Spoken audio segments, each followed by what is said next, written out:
Hello दोस्तों। तो कैसे हैं आप लोग? उम्मीद करता हूँ अच्छे होंगे। मैं भी बहुत अच्छा हूँ। तो हम लोग कॉम्प्लेक्स नंबर के बारे में पढ़ रहे थे, ठीक है। कॉम्प्लेक्स नंबर,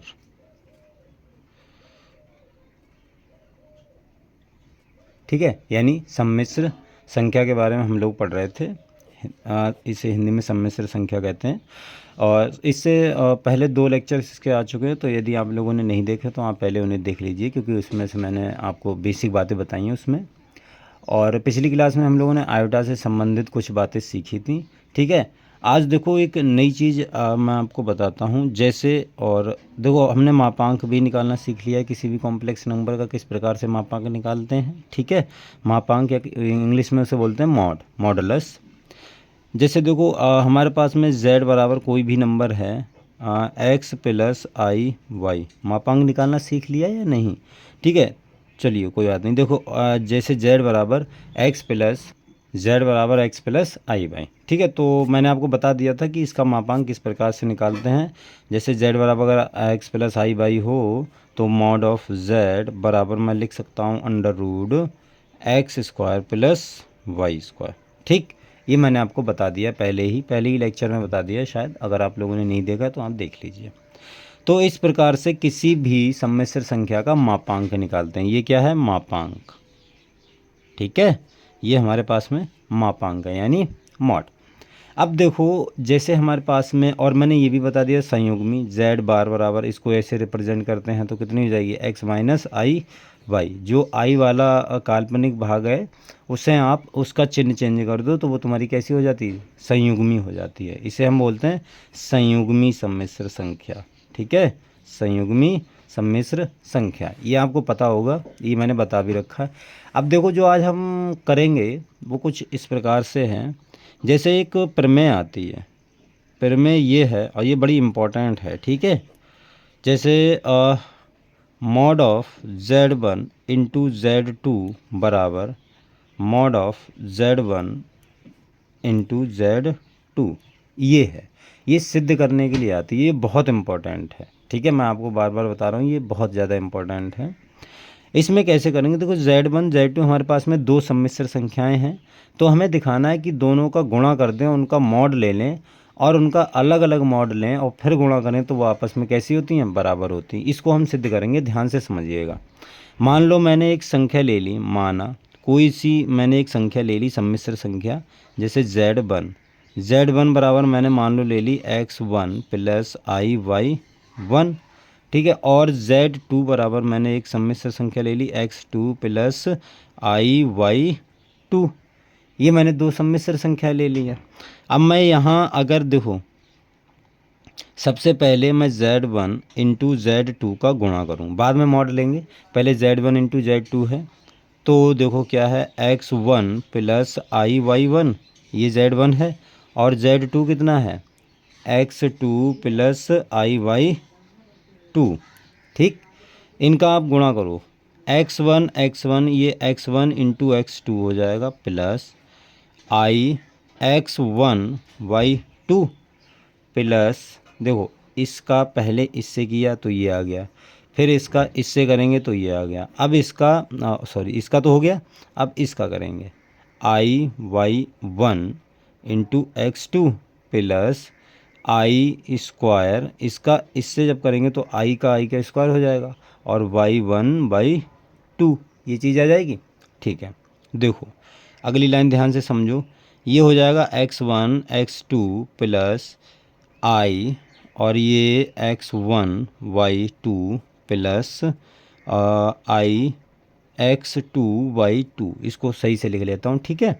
और देखो ये प्लस है, आई स्क्वायर का मान कितना होता है? माइनस का 1, इसकी वैल्यू कितनी होती है? माइनस की 1।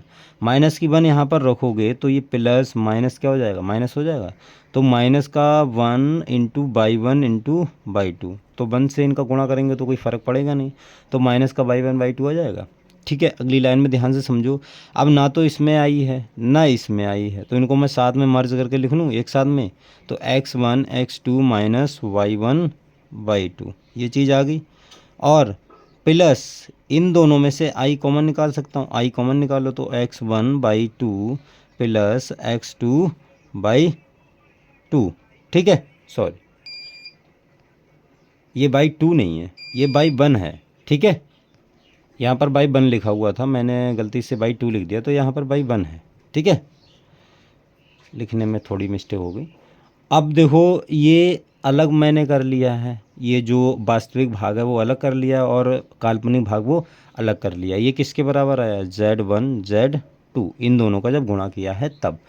अब देखो अगर मैं इसका मॉड निकालूंगा, मॉड Z1 Z2 का मॉड अगर निकालूंगा, तो मॉड क्या होता है, किसी भी समस्या संख्या का मापांक निकालना, उसके वास्तविक भाग का स्क्वायर और उसके काल्पनिक भाग का स्क्वायर। तो वास्तविक भाग ये है x1 x2 माइनस y1/2 का स्क्वायर हो जाएगा, प्लस x1/2 प्लस x2/1 का स्क्वायर और पूरे का अंडर रूट। ये बात समझ में आई। किसी भी सम्मिश्र संख्या का अगर हम मॉड निकालेंगे तो वास्तविक भाग का स्क्वायर और काल्पनिक भाग का स्क्वायर, ये देखो यही तो करिए यहाँ पर, यही तो करते हैं। ये देखो वास्तविक भाग का स्क्वायर ये, और फिर प्लस काल्पनिक भाग का स्क्वायर, तो काल्पनिक भाग ये है। समझ में आई बात। तो इसको हम ऐसे लिख सकते हैं, बिल्कुल लिख सकते हैं, कोई दिक्कत नहीं है। अब देखो अगले, अब इसको अगर मैं हल करूँगा तो देखो क्या आएगा, x1 स्क्वायर x2 स्क्वायर, ठीक ध्यान से समझते जाइए, प्लस y1 स्क्वायर और y2 square plus, sorry minus आएगा, A square minus B square का सूत्र खोलना है, तो A square plus B square minus 2ab, तो 2x1 x2 y1 y2। Yes और नो, समझ में आई बात, ठीक है। प्लस इसका सूत्र खोलो, ए स्क्वायर प्लस बी स्क्वायर, तो x1 square by 2 square plus x2 square और y1 स्क्वायर, राइट। अच्छा अगली चीज़ देखो क्या आएगी, प्लस ये ए स्क्वायर बी स्क्वायर हो गया, ए स्क्वायर प्लस बी स्क्वायर ये आ गया, प्लस 2ab, तो 2x1 x2 y1/2 ये आ जाएगा, ठीक। और इसका पूरे का अंडर रूट चल ही रहा है।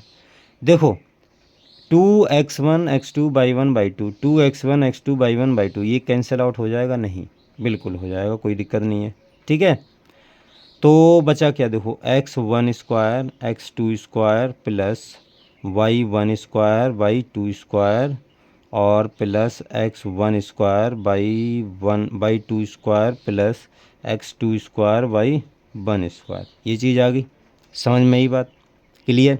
देखो अब मैं अगर इनमें से कॉमन लेना चाहूँ तो कॉमन ले सकता हूँ, जैसे यहाँ x1 स्क्वायर x2 स्क्वायर है, यहाँ x1 स्क्वायर बाई 2 स्क्वायर है, तो अगर इन दोनों में से x1 स्क्वायर कॉमन ले लूँ तो क्या आएगा, x2 square plus by 2 square. इन दोनों में से अगर मैं y1 कॉमन ले लूँगा तो क्या आएगा, देखो अगर इन दोनों में से, इनमें से और इसमें से अगर मैं कॉमन लूँ, x1 स्क्वायर कॉमन आ जाएगा, तो यहाँ से क्या आएगा, x2 square plus y2 square. ध्यान से समझते जाइए, ठीक है, कोई टफ नहीं है।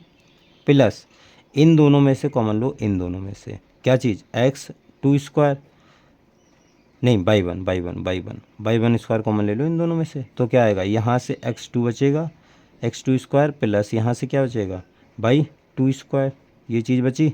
ठीक है, तो इसको मैं अब दोनों में से देखो, x2 square plus y2 square, x2 square plus y2 square ये कॉमन है, तो x2 square plus y2 square और ये आया x1 square plus y1 square. Clear, समझ में आई बात, ये चीज़ आ गई। तो ये आई है मॉड ऑफ Z1 Z2, ये अंडर रूट में आई है। क्लियर, तो ये हमने लेफ्ट हैंड इधर वाली साइड हल की है, तो हमारे पास में ये आया है। अब हम करेंगे इसी प्रकार से राइट हैंड साइड। तो देखो राइट हैंड साइड कैसे करेंगे, जैसे हमें ये वाली देखो दी है, ये वाली, तो सबसे पहले हम मॉड ऑफ Z1 निकालेंगे, मॉड ऑफ Z2 निकालेंगे। ठीक है, चलिए करते हैं, ध्यान से समझते जाइए, टफ नहीं है, बस आप ध्यान से समझिए। तो क्या आएगा, देखो Z1 बराबर तुम्हें दिया है x1 प्लस y1, तो यहाँ से अगर मैं मॉड ऑफ Z1 निकालूँ तो क्या आएगा, x1 square plus y1 square under root, और Z2 बराबर दिया है x2 स्क्वायर प्लस y2, तो ये आ गया तुम्हारा मॉड ऑफ जेड 2, ये 1 है, ठीक है। तो ये क्या आ जाएगा, x² प्लस y² ये चीज़ आ गई। अब इन दोनों का गुणा कर दो आप, तो इसका भी गुणा होगा। चलिए करते हैं। तो इन दोनों का गुणा करोगे तो क्या आएगा, देखो मॉड ऑफ z1 और mod of z2। Mod of z का मान कितना है, देखो ये मान है √x1² प्लस y1² और √x2² प्लस y2², ये आएगा, ठीक है। अच्छा, अब इन दोनों का देखो अंडर रूट में है तो ये भी कोई नंबर है, ये भी कोई नंबर, जैसे हमने पढ़ा है ना कि √a हो √b हो, तो इसको मैं साथ में √a भी लिख सकता हूँ। कहाँ लिख रहा हूँ मैं भी, ठीक है। ये वाली प्रॉपर्टी पढ़ी ना, √a इंटू √b बराबर √ab, ये पढ़ा है ना। तो इसी प्रकार से इसको हम इसका यूज़ कर लें यहाँ पर। तो इसको मैं लिख सकता हूँ x1² प्लस y1² और x2² प्लस y2²। ये चीज़ अभी हमने सिद्ध की है।